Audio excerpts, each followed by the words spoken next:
Hola, mi nombre es Juan Andrés Lisero y en este vídeo quiero hablar de cómo es el objeto de la evaluación, la evaluanda, el evaluando. ¿Qué es lo que yo evalúo? Se habla mucho de evaluación, pero en concreto, ¿qué es lo que yo evalúo? ¿Qué es lo que yo puedo evaluar?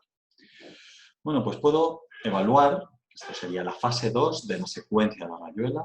En otro vídeo mostramos la motivación y los propósitos de evaluación y en esta fase 2 estamos hablando de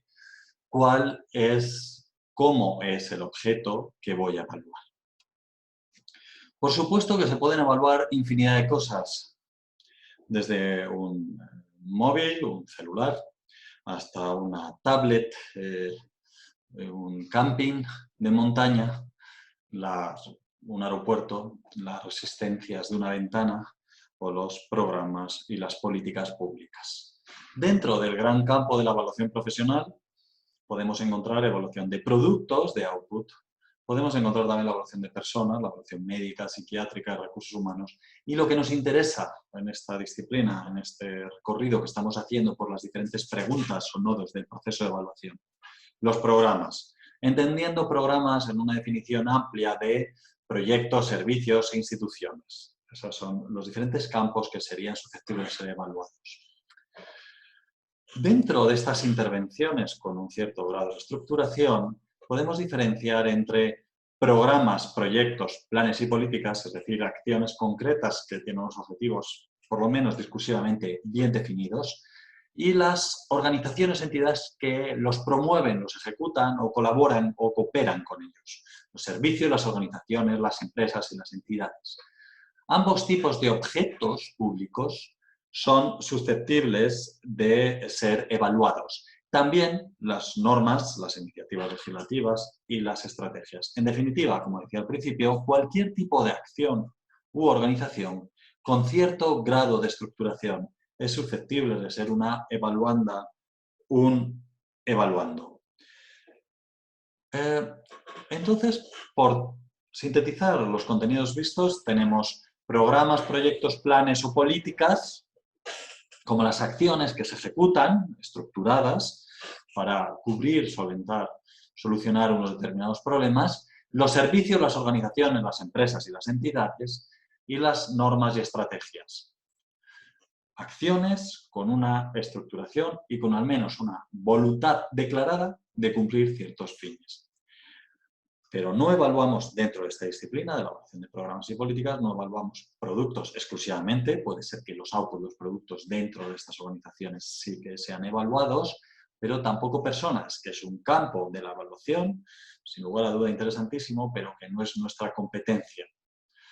Y la pregunta que les hacemos es si el objeto de evaluación que se estaba planteando, por ejemplo, un fenómeno social, un determinado comportamiento de los jóvenes, no está dentro de esta lista, como no está, entonces es que probablemente no estemos ante un ejercicio de evaluación. Estaremos ante otra cosa interesantísima, pero nosotros no estamos evaluando dinámicas sociales. Lo que evaluamos son las intervenciones, las políticas que tratan de cambiar esa realidad o reforzarla o modificarla.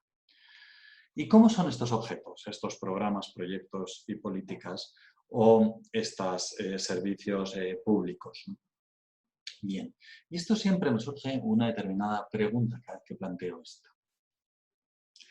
¿Existe igual que existe el celular o igual que existe nuestro amigo Juan o igual que existe nuestras amistades o compañeros de trabajo? ¿Existe con la misma realidad? O, me retracto, ¿existe de la misma forma la Organización Mundial de la Salud? ¿Existe Radio Televisión Español? ¿Existe la BBC? ¿Existe? Cuando hablo de existir es, ¿realmente existe? ¿Tiene existencia? Bueno, escucho varias voces, pueden ser sís, nos.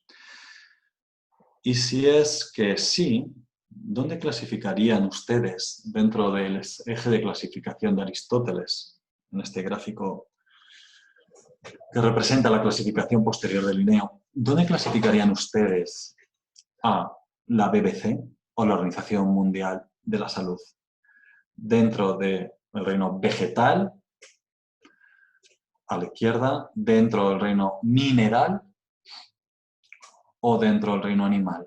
Aunque estemos tentados de decir alguna cosa, realmente la Organización Mundial de la Salud, Naciones Unidas, no pertenece a ninguno de estos reinos. Tendríamos que recurrir a la sociología para introducir un nuevo tipo de objetos que están en la realidad y que no tienen una consistencia material, pero que no podemos negar de su existencia, como puede ser la Organización Mundial de la Salud, la Universidad Complutense o la BBC. Cuando dudamos de esto de que si es palabrería, decir, bueno, es que si no lo puedo tocar,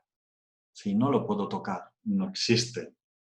Y ustedes, los de ciencias sociales, bueno, nos embaucan con estas apreciaciones, pero esto realmente no tiene existencia. Sí, nos hemos puesto de acuerdo, pero no tiene existencia. Yo invito a pensar en este pequeño detalle que mantenemos, que nos ayuda a nuestro día a día.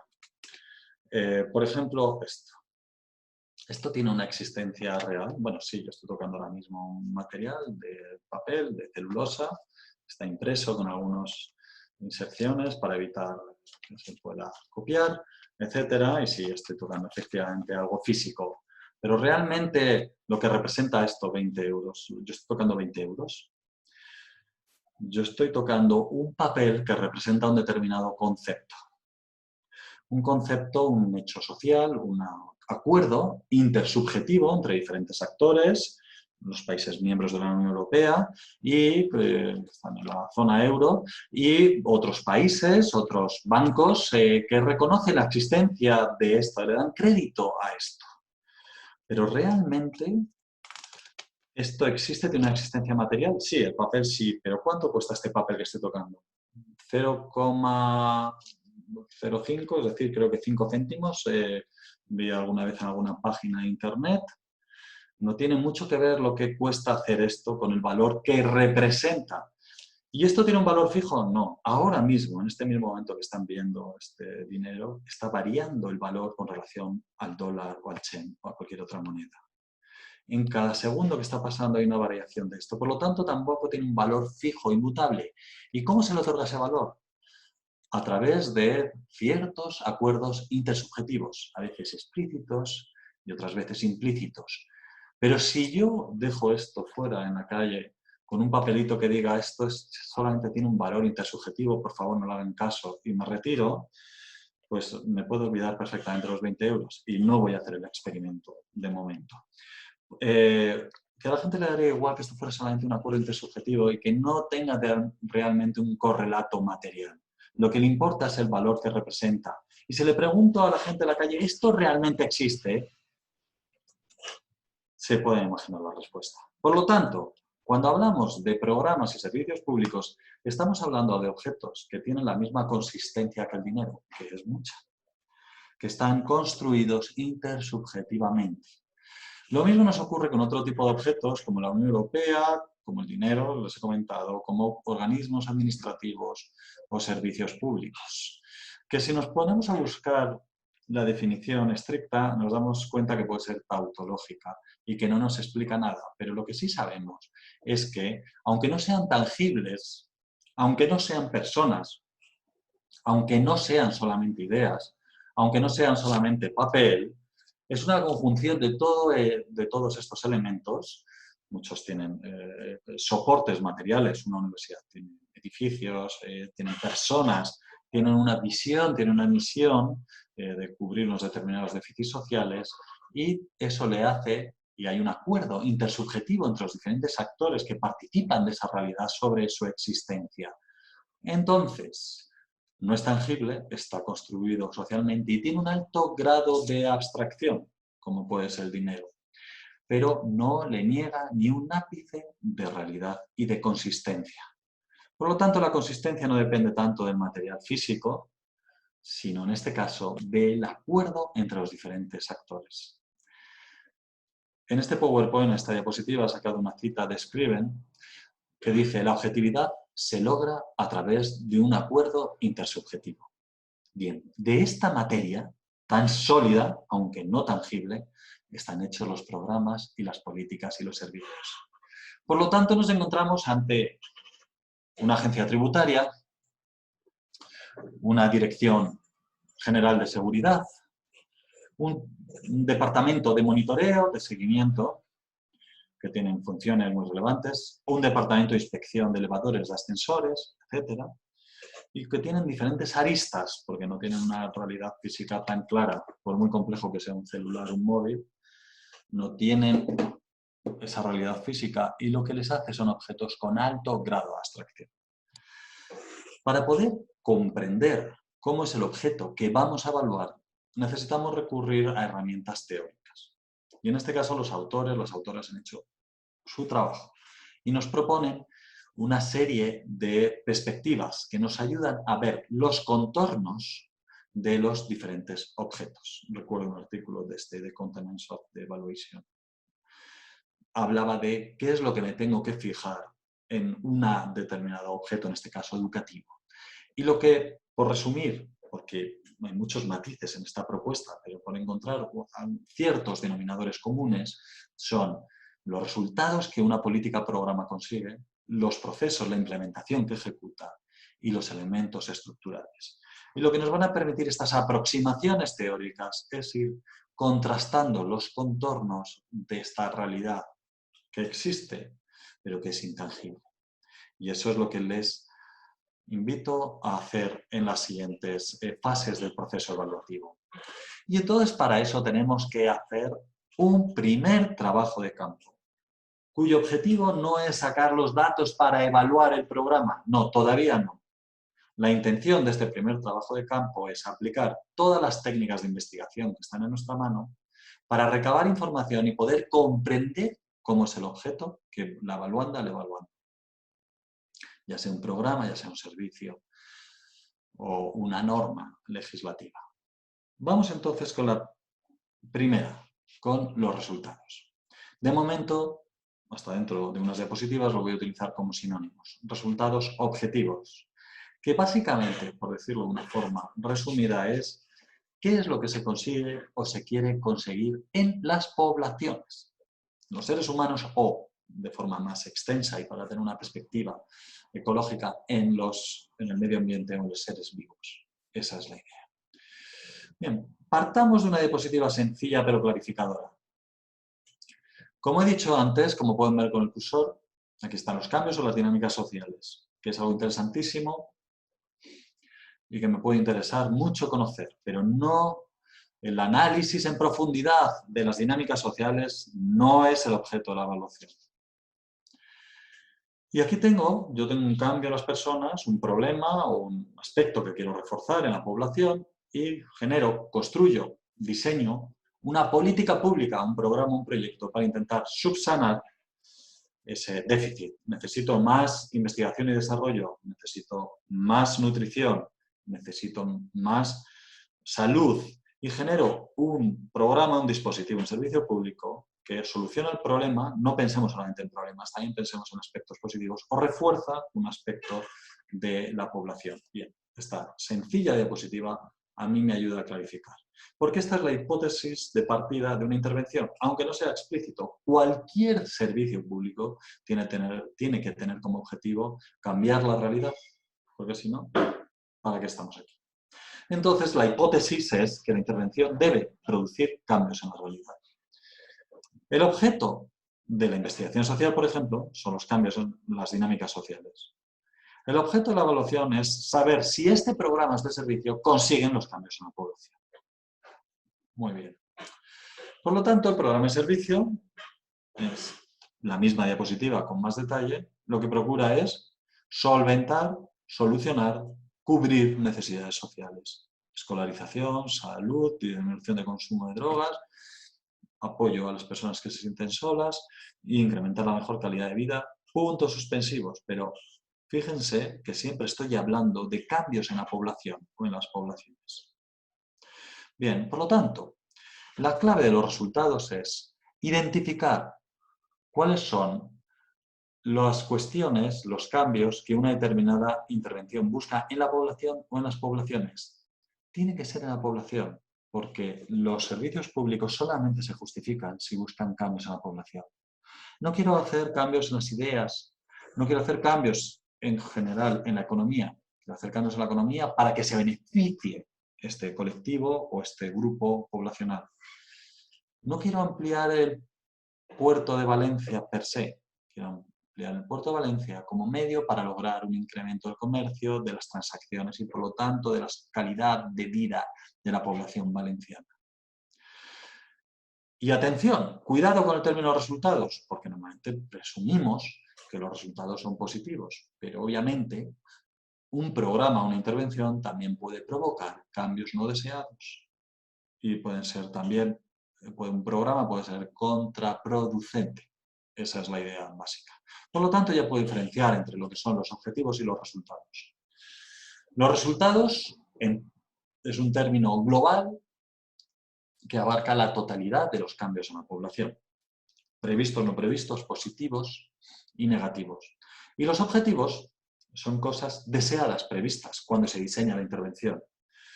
O sea, que los objetivos son cambios en la población positivos y deseados, previstos. Los objetivos son cambios en la población previstos y positivos. Y los resultados tienen una concepción más amplia porque tiene en cuenta otras cuestiones no previstas y, por supuesto, también aspectos no positivos o que no se logren. Bien, de todas maneras, durante el vídeo u otros vídeos se pueden utilizar los términos, a no ser que se especifique lo contrario, como sinónimos. Bueno, pues ya vamos avanzando en esta idea y hay muchos sistemas de programación en las administraciones públicas o en los financiadores privados que intentan clarificar la jerarquía de los objetivos. Los ejemplos son múltiples. En Estados Unidos uno de los más conocidos es el PPBS, o en muchos países y en cooperación al desarrollo el enfoque de marco lógico, por ejemplo.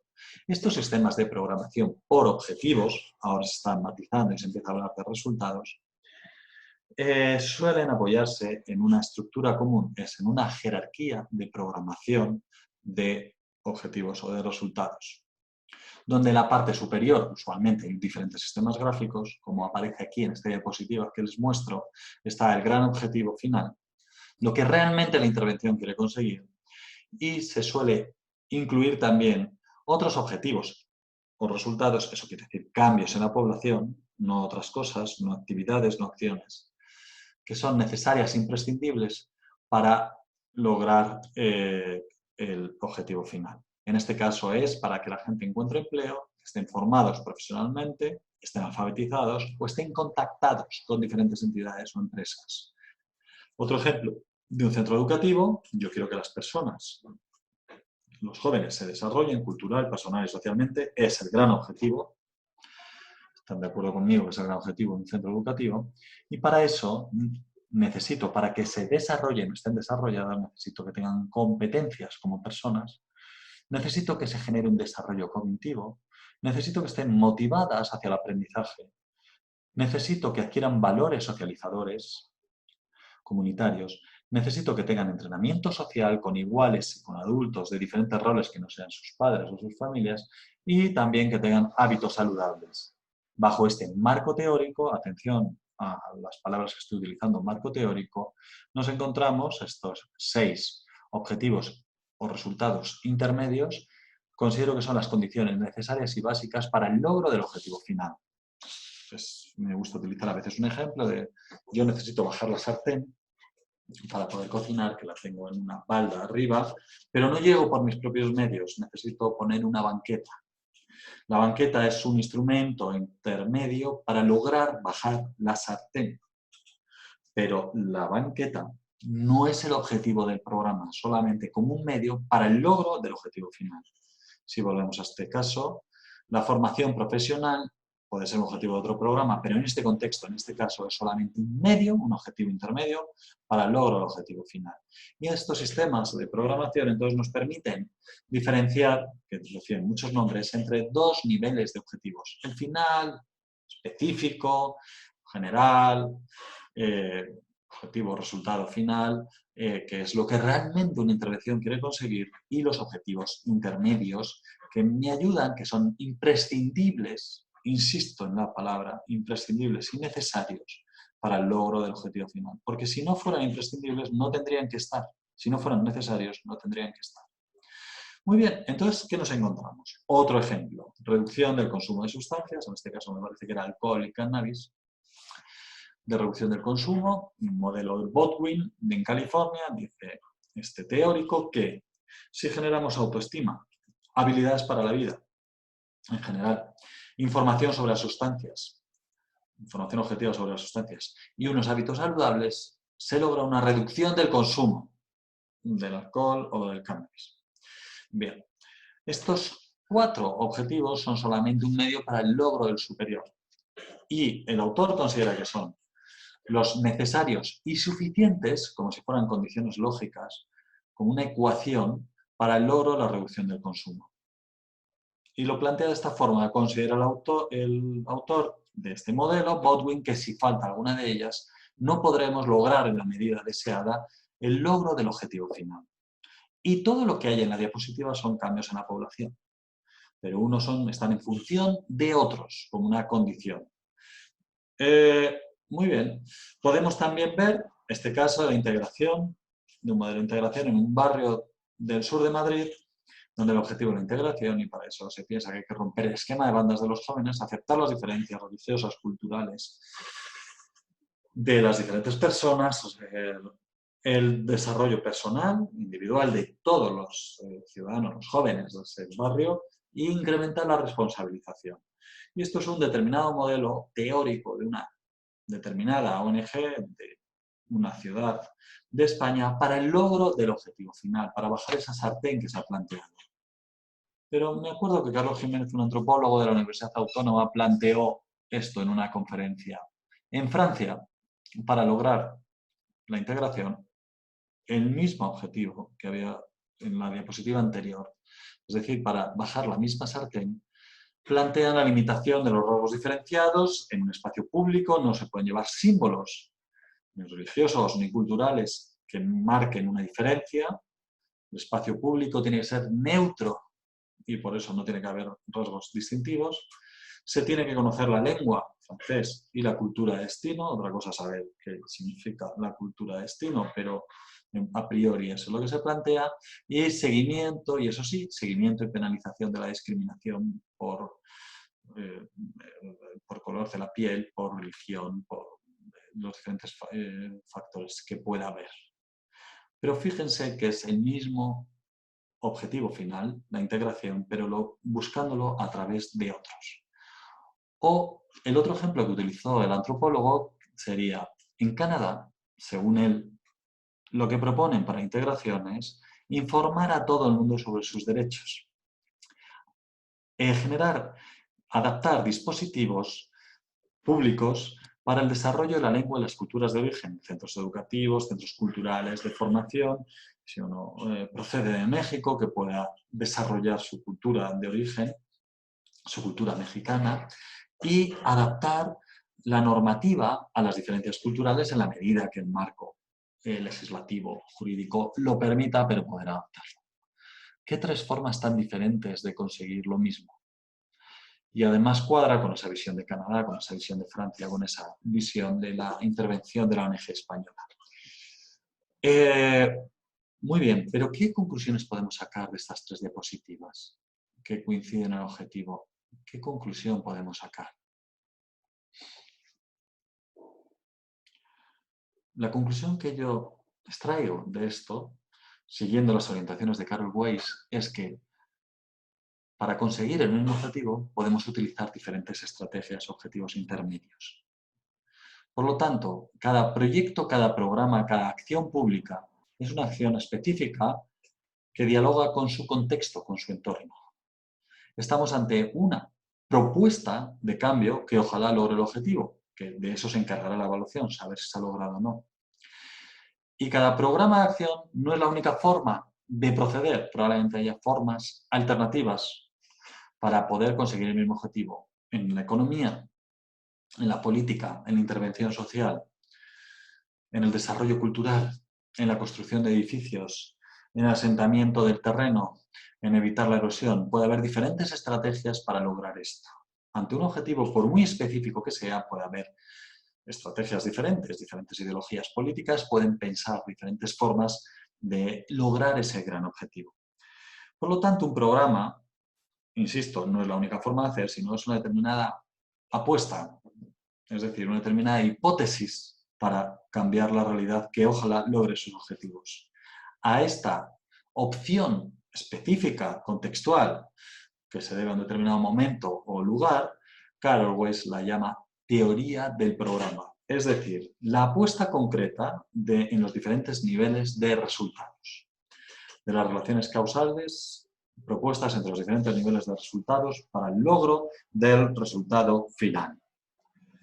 Muy bien, y ahora, ya viendo cómo se pueden identificar los resultados, la jerarquía de los resultados que nos permiten también ver una determinada teoría del programa concreta, les quiero plantear una pregunta.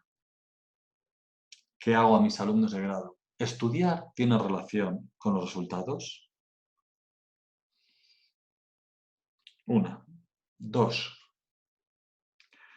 Si conduzco, manejo, sin respetar las normas de circulación, ¿es lógico pensar que se incrementa la probabilidad de tener un accidente? 3.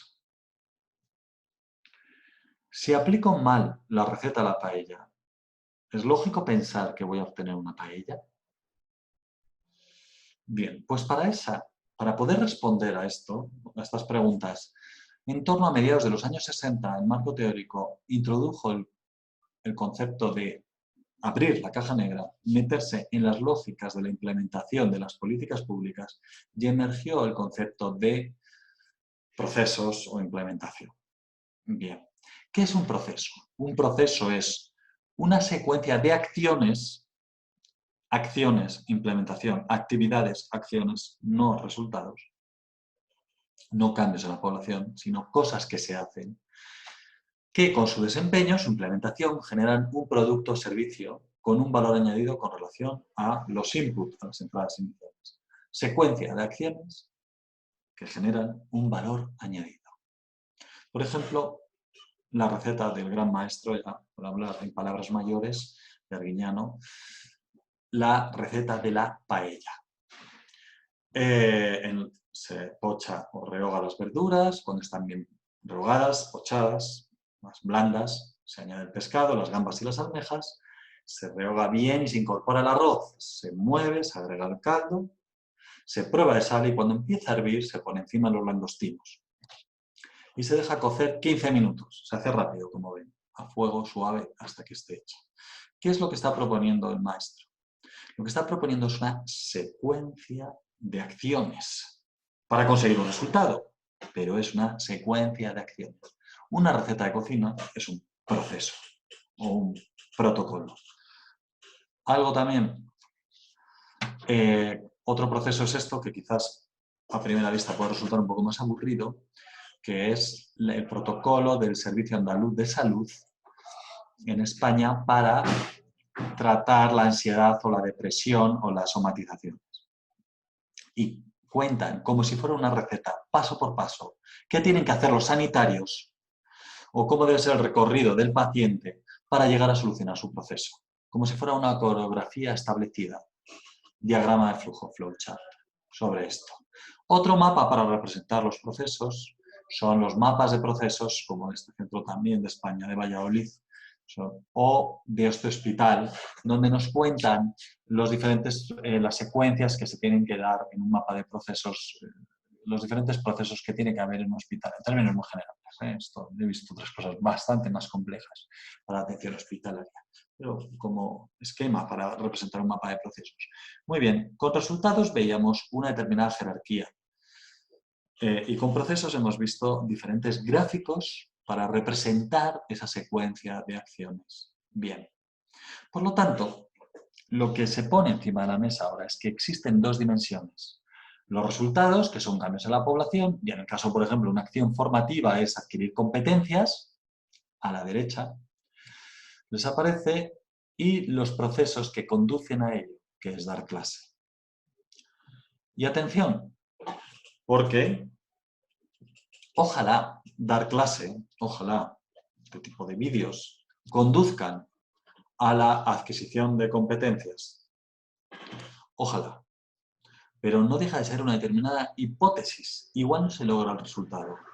Por lo tanto, Carol Weiss también nos hizo ver que la conexión entre los procesos, es decir, las cosas que se hacen y las cosas que cambian en la población, son una determinada hipótesis, un determinado supuesto que ojalá se cumpla, pero no deja de ser un determinado propuesta teórica sobre cómo deben ser las cosas.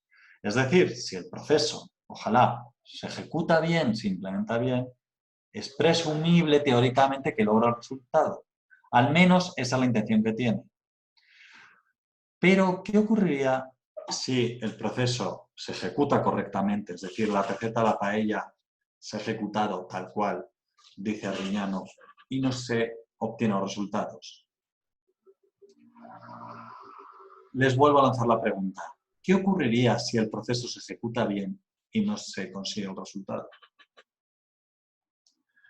Puede ser que haya algunos aspectos, como creo que están pensando, que pueden estar influyendo, que impiden que se logre el resultado, efectivamente. Pero, ¿y si controlamos esos aspectos? Si no hay una influencia de diferentes aspectos en el contexto, ¿qué pasa si el proceso se ejecuta bien y no se consigue el resultado? Pues como se pueden estar imaginando, que el proceso está mal definido. La receta no está describiendo bien las acciones que hay que realizar para lograr el resultado final. Esa es la idea. Y la tercera cuestión que les quería plantear es que otro supuesto que nos podemos encontrar es que los procesos se ejecuten mal, los estudiantes estudien poco o mal y por lo tanto no adquieren los resultados. O se conduce sin respetar las normas de circulación y por lo tanto se incrementa la probabilidad de tener un accidente. Bien, esto es el tercer supuesto. En el caso que nos encontrásemos ante esta situación, una situación en que el proceso ha sido mal ejecutado y que por lo tanto es lógico pensar que los resultados no se consiguen debido a que ha habido una mala praxis, debemos buscar las causas o las explicaciones en una tercera dimensión, en la dimensión estructural. Es decir, en que los ingredientes, los inputs, los insumos, fíjense qué curioso que llevan las tres palabras, el prefijo in, como en inglés input, no han sido los adecuados. Es decir, la materia prima no ha sido la adecuada, no había sal, no había perejil, no había zanahoria, la sartén no estaba en condiciones, no había fuego o que el cocinero no era competente. Bien, con esto acabamos ya de armar el puzzle. Por un lado hemos visto los resultados, cambios en la población, con sus con su gráfico de sistema jerárquico de relaciones causales que nos permitían ver diferentes niveles de resultados. También hemos introducido el concepto de proceso de implementación, mostrando diferentes sistemas gráficos para hacer que emerjan y visualizar los procesos, las cadenas de valor, las acciones de la intervención. Y por último hemos introducido los elementos estructurales, es decir, las condiciones, los medios necesarios para poder ejecutar los procesos. Si cogemos estos tres elementos y los metemos en un gráfico, nos aparece, un nuevo concepto, que son los gráficos o los modelos lógicos, logic models. Como por ejemplo este, que es un gráfico propio, pero que evoca la propuesta de Donna Baden, que era un analista, un evaluador de sistemas sanitarios de hospitales, donde tenemos los resultados, los cambios en la población, las cadenas de acción, los procesos y los elementos estructurales. Y como pueden ver, el gráfico trata de representar las relaciones causales que hay entre las diferentes dimensiones. Aquí tenemos la estructura, aquí tenemos cómo la estructura permite que los procesos avancen, fíjense en la flecha, y estos procesos se supone, teóricamente, que van a lograr los resultados. Pero de eso es de lo que se encarga la evaluación, de ver las relaciones causales que subyacen.